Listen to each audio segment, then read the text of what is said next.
Happiness is beautiful, it's a kind reality. Happiness is the highest good, happiness is free. So let's be so very happy. Yeah, let's be so very happy. Yeah, let's be so very happy.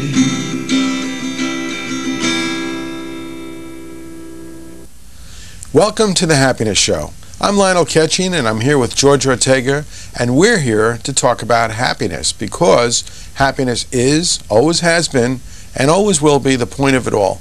Today we'll be talking about happiness and unfulfilled desires. George, this is an interesting topic, unfulfilled desires and happiness. Wow. Yeah, the basic idea behind today's show is that we don't really have to fulfill many, almost all of our desires pretty much to be happy, and that's very important to know. But I think maybe we might want to start out with just the basic idea that that we should really try to minimize desires. That desires in general, these things that that we think that we want, that we think are necessary for our happiness, in many cases just are not. And the more we minimize these desires, the easier it is for us to find our happiness. Yes, and absolutely true. If we minimize our desires, we actually could possibly, or most probably, increase our happiness. And it almost seems to go hand in hand that when we're led by our desires, and usually our desires lead us away from ourselves, then our unhappiness seems to kick up. Because we start mistaking the desire or getting what we think we want for happiness. That's pretty much what happens. Yeah, what happens is our desires actually distract us, because what we all really want, our basic underlying biggest, grandest want, is always happiness. Happiness for ourselves and for others, for those we love, for others in the world. But these desires that we have can distract us from that. So basically, so while we minimize desires, then we have to realize that in life there are going to be many things that we want that just aren't going to happen, because that's the way life is. I mean, this is for everyone, regardless of how successful, how much we have of what we want. There's always going to be a lot a lot of our desires are unfulfilled. So this show, we're going to pretty much explore how we shouldn't let those unfulfilled desires to impinge upon our happiness level. One of the things that I remember reading just recently, in fact, in Rabbi Pliskin's book, Gateway to Happiness, was that if not to desire things you don't have, for example, because the reason you start to desire it in the first place is because you start to realize you don't have it. Now, if you didn't know, for example, if something didn't even exist, like it wasn't created, like an advancement in telecommunications or cell phones or television sets, if it didn't exist, you wouldn't even desire it because you knew it didn't exist, and so there would be no want for this. Right, but again, I mean, that's the idea. The ideal is to for us to just condition ourselves to minimize our wants, but we're far from perfect. We're human beings. We're going to want things. So basically, for example, some of the things we want, we don't get them, okay? We don't get the job we might want. We don't make as much money as we might want. We don't, there's so many different things that we might want. So one thing that helps is if we search out for a reason. This is having to do with the idea that that things happen for the reason, and I think, in my opinion, things happen for the best. So the idea is if we end up not getting something that we want, the first thing we should do is say, well, wait a minute, we're not omniscient beings. We don't know what's in our best interest. So it could very well be, and we should really assume the philosophy, the mindset, that really it is in our best interest, that not getting what we wanted is really the best, is really going to favor our happiness the most. And we can do that sometimes by reframing a situation, look on the other side of it, and realize that, okay, we didn't get what we thought we wanted, or what we'd prefer to have, for example, but maybe there's some advantages in not getting it for now. It doesn't mean you're never going to get it. It might even work in our best interest to get it at a slightly slightly different time in the future. Might be a couple of days or a couple of hours later, or it might be longer. And then at that time, who knows what conditions might actually, when you look back, you say, you know what? That really worked at the very perfect time for me. I'm so glad, but you don't know this in the moment when you want something and you don't get it. Yeah, that's very important, because a lot of times what we want will take time. Sometimes it'll take a lot of time. So the second kind of a skill I think that we should use to help us deal with these unfulfilled desires is to wait. Patience. Patience. Oh yeah, things, good things come to those who wait. And see, the idea is maybe we should deal with this more so before going on with the other strategies, because the basic idea is that if we have happiness, if we're very happy, we have everything we need. We have everything we really want, because when we think about it, the only reason we might want anything else, and that everything else that we could possibly want, is because we believe it's going to make either ourselves or those we care about happier. It's going to contribute to our happiness. George, I agree with you so much. And to prove your point, I would say to you that when somebody has a little thing like a cold or a headache, or might be something more serious like the possibility of losing their job, or other even more serious things, losing your life as an example, all of a sudden, when you have the thought that you could lose something that's part of your everyday, part of your everyday life, then all you want is your biggest desire then is to have what was common in your life that you actually didn't appreciate before. But when it's ready to be taken away, that's when you desire it more than anything. And so you're right. If the whole point is we already have everything we need, everything we want, but actually we don't get smart enough to know that until we're faced with the possibility of losing something we already have. Right, and that really addresses the issue of appreciation. I mean, we should, when we have these things, when we have our health, our jobs, these things that we really value, I think it's very important for us to appreciate them, because they do help us with our happiness. What happens is, again, we're going to have these unfulfilled desires, and then, if we don't react with happiness, if we don't stay happy, and of course that's the goal, we're going to react generally with either anger, fear, or sadness, the three basic negative emotions. Okay, and the idea is you think about it, whether we react with anger or fear or sadness, these reactions generally, I think probably exclusively, virtually, in no case are they necessary. If we're not getting what we want, it's not necessary for us to become angry. It's not necessary for us to become sad. In fact, when we become angry, sad, or afraid, this emotionality makes it very often less. It makes it harder for us to think. It makes it harder for us to think of solutions. So really, in terms of dealing with these unfulfilled desires, that they're going to come along. I think every day we for example, we reach into our pocket for some change, and we're looking for a dime, and there are no dimes there. That is an unfulfilled desire. I mean, our days, our hours are filled with them. So, so it's very important to understand that, sure, we could become angry, we could become sad or afraid, we could experience a negative reaction, but it's not necessary. And it doesn't help the situation. In fact, most of the time, when we want something, and it seems like it's going to be unfulfilled, it's an unfulfilled desire, what happens is we're not even really, we may call it a desire, but it's really a lot stronger for most. It's a demand. And when you think of it as a demand, I want this, I need it, and I have to have it now, it's very easy to slip into one of those three emotions, anger, fear, or sadness, helpless, hopeless, and angry, because then you're demanding something and you're thinking you're right because you didn't get what you wanted. Like we're asking the world or looking at the world as a servant waiting on us, and snap your fingers and you want it now. It's a demand. And demands would be great, desires would be wonderful if they could all be fulfilled. But since they can't be, I think there's other things, other skills, other strategies we could use to better make us, to empower us to deal with life's ups and downs, like desire. And I know I'm thinking of one of them, but I know this is what we were talking about. Instead of a demand, and I first learned that instead of a demand, we could change our demand to a preference.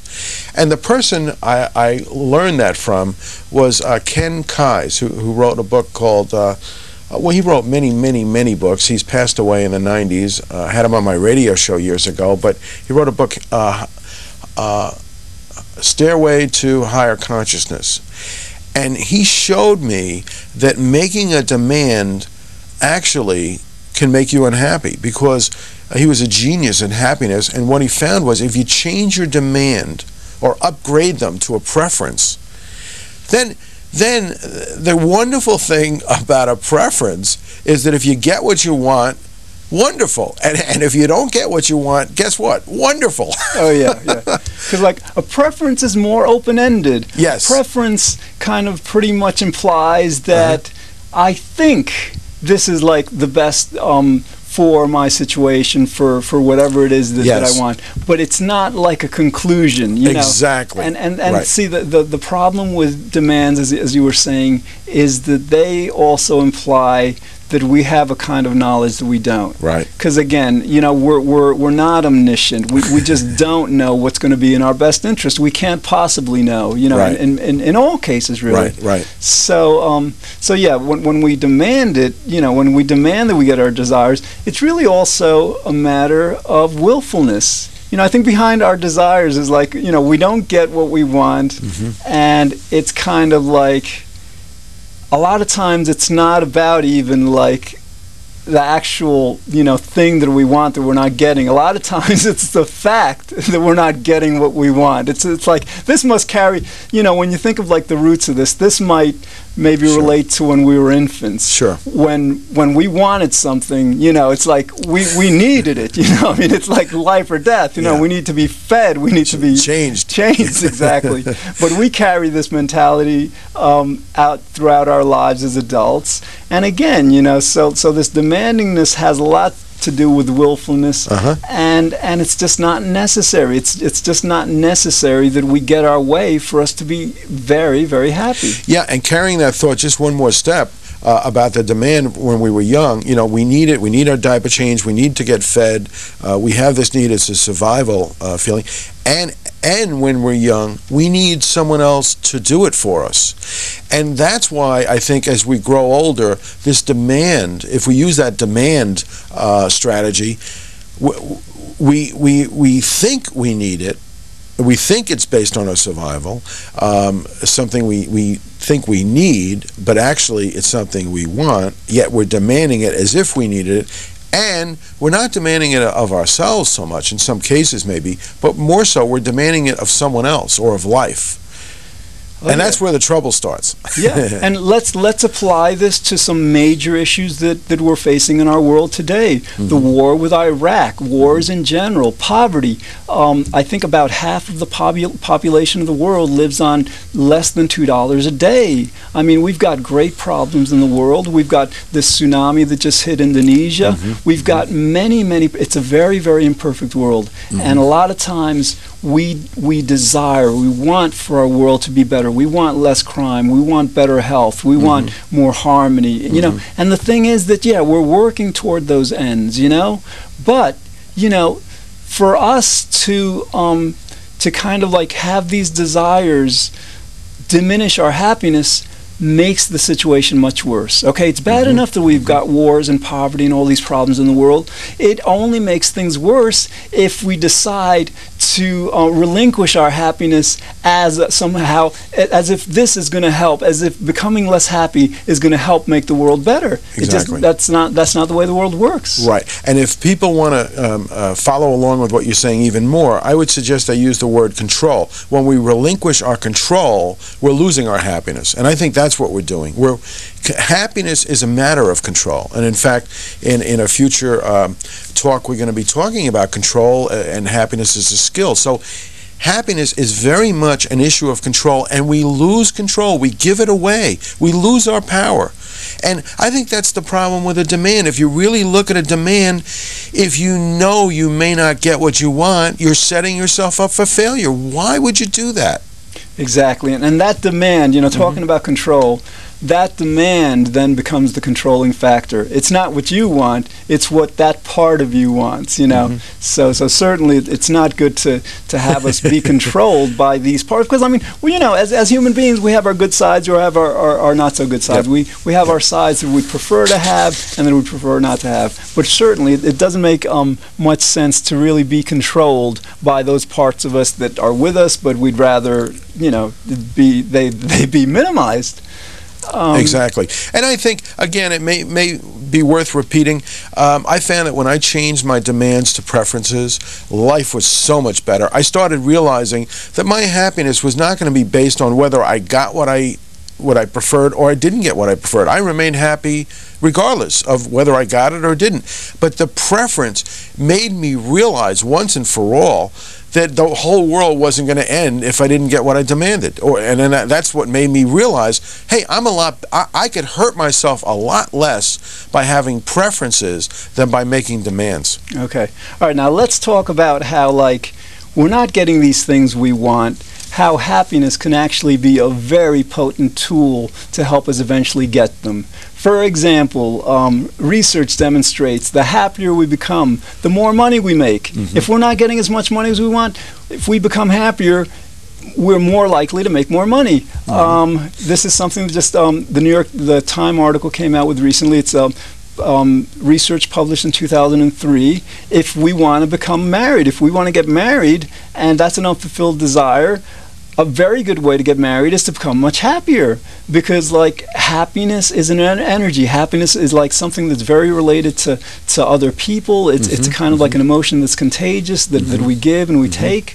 So money, marriage, health. If we want our health, if we want the best health possible, the best way, a very good way, is happiness. Because when we're happy, we're not going to engage in behaviors that are going to risk that happiness.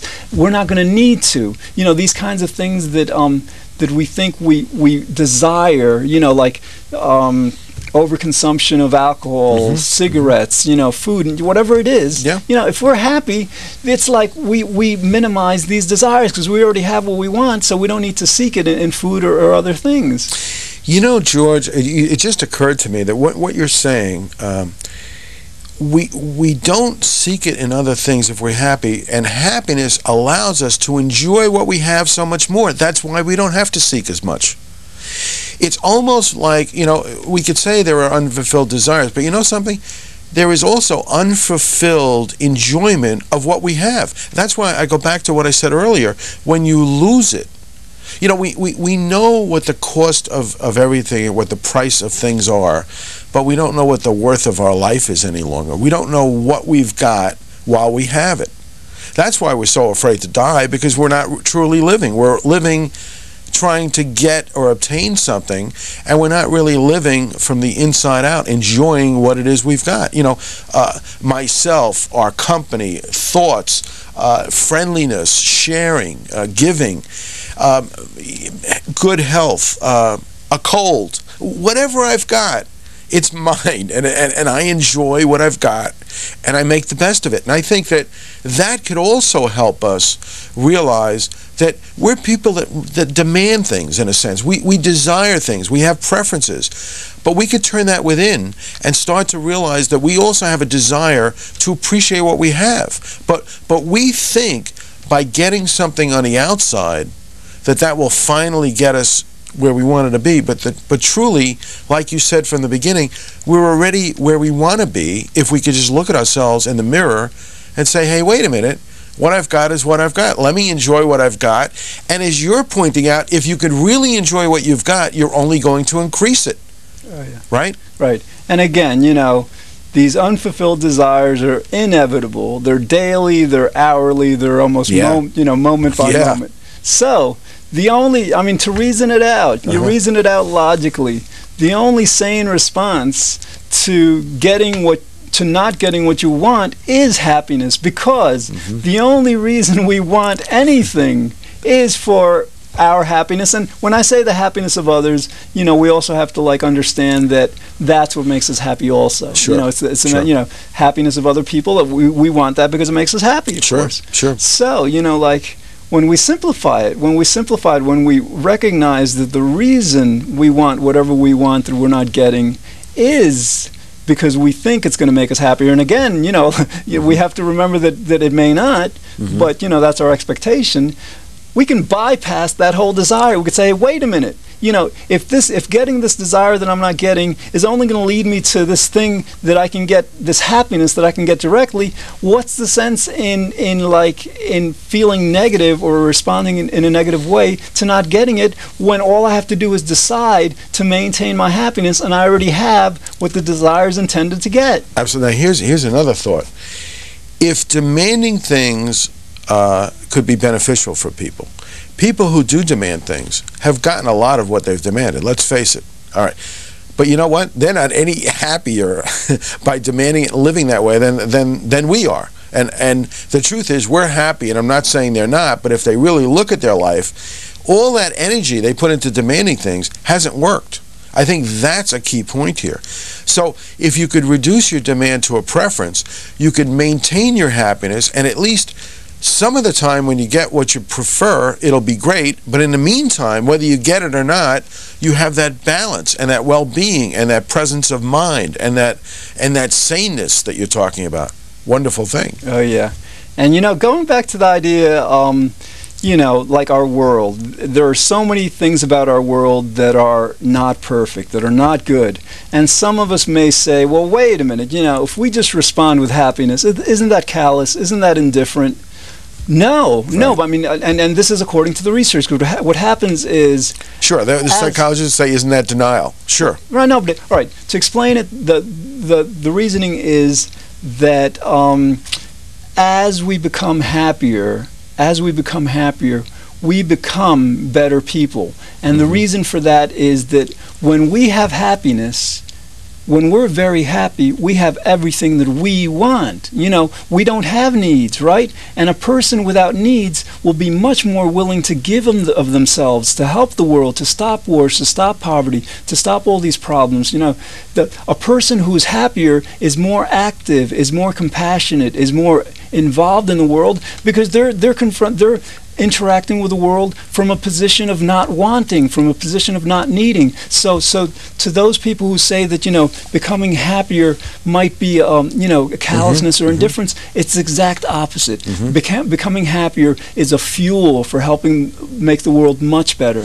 Absolutely. In fact, as you're speaking, I realize that what you're saying is, yes, we have needs, but happy people actually fulfill their needs, while unhappy people look to demand their fulfillment from outside or from others. And I think that's another point. Happy people are more fulfilled, and they have a better strategy for getting what they want because they're good at it. They become good at fulfilling their own needs. Oh, yeah. And for one thing, they minimize their needs. That's true, because they start realizing that the energy they're expending in trying to get certain things isn't worth the trouble.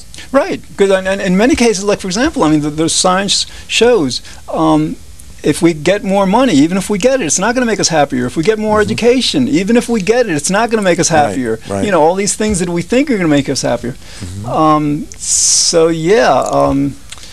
What about patience? We touched on it for a moment. I know I could think of one thing. My wife used to tell me, Lionel, you need to practice patience. And I've been doing that. I've really been doing that, and I have become more patient. And I know I have, because I asked my wife, have I become more patient? She says, definitely. You've really, you've turned the corner on patience. And you know what? The more patient I am, the happier I become. Yeah, because patience, happiness is the root to patience, right? Because, like, when we're impatient, what we're really impatient for is happiness. Yeah, it's that thing we think is going to bring us the happiness. Exactly. Whether it's, whatever it is. I wanted to touch on another thing, though. As a way to help us understand the idea that unfulfilled desires should be addressed in the right way, should be addressed through happiness. I think sometimes it's good to have an overriding life philosophy. A philosophy, in this case, we can decide to believe that everything does happen for the best. You know, a lot of people believe that everything happens for the reason, and, you know, admittedly, you know, we have to acknowledge that there is no way that we can prove that everything does happen for the best. But there is no way we can disprove it. We just don't know, right? So, given that, it just makes a lot of sense to have a faith, to have a confidence that whatever that, you know, God or nature is benevolent, is kind, is good, and is leading us in the right direction, so that even though we might think certain things are not, you know, they don't seem to be in our favor, if we have a confidence that everything happens for the best, that is a very, very powerful strategy in really dealing with our unfulfilled desires. Yes, and George, and to give people another viewpoint on that, I agree, is what we're really saying from a different viewpoint, if you want to look at it from resistance. Because if you don't think in terms of everything happens for the best, then what people tend to do is resist what has already happened. And that's the danger point, because resistance, you know what resistance does? It causes pain and suffering.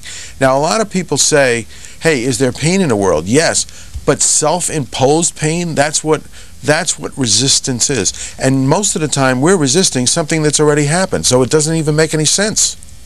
Oh, yeah.